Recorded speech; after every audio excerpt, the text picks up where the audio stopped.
नमस्कार। मैं आराध्या की दादी सुभाष चंद्र बोस जी के बारे में कुछ बताना चाहूँगी। भारत की आज़ादी में बहुत से वीरों का योगदान है। उनमें से एक हैं सुभाष चंद्र बोस। बचपन से ही परिवार के सुखमय वातावरण और परिजनों से अलग खोए खोए रहने वाले सुभाष चंद्र बोस का जन्म 23 जनवरी सन 1897 ईस्वी में उड़ीसा के कटक नामक स्थान पर हुआ था।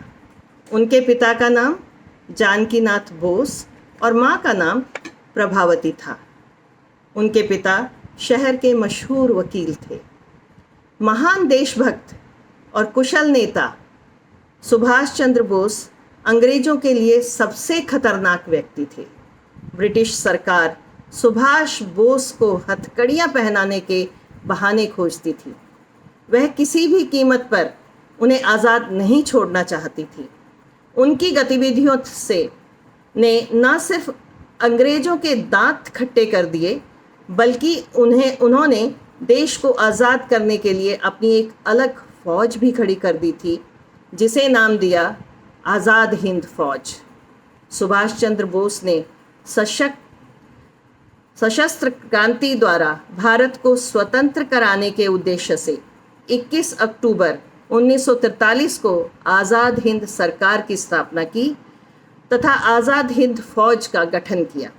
इस संगठन के प्रतीक चिन्ह एक झंडे पर दहाड़ते हुए बाघ का चित्र बना होता है।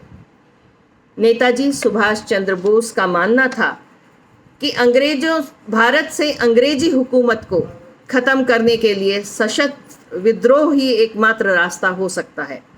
अपनी इस विचारधारा पर वह जीवन पर्यंत चलते रहे और उन्होंने एक ऐसी फौज खड़ी की जो दुनिया में किसी भी सेना से टक्कर देने की हिम्मत रखती थी। वीर सैनिक, राजनीति के अद्भुत खिलाड़ी सुभाष चंद्र बोस ने जन चेतना में आज़ादी की महत्ता को बहुत ही प्रभावशाली तरीके से संप्रेषित किया। क्या सर्वहारा, क्या युवा, क्या छात्र, क्या महिलाएं, सभी वर्गों में उन्होंने स्वतंत्रता आंदोलन में सक्रिय सहयोग की अनिवार्य चेतना को जगाया। कर्मठ और साहसी व्यक्तित्व वाले नेताजी ने आज़ाद हिंद फौज के नाम पर अपने अंतिम संदेश में बड़े प्रभावशाली ढंग से यही बात कही थी, भारतीयों की भावी पीढ़ियां जो आप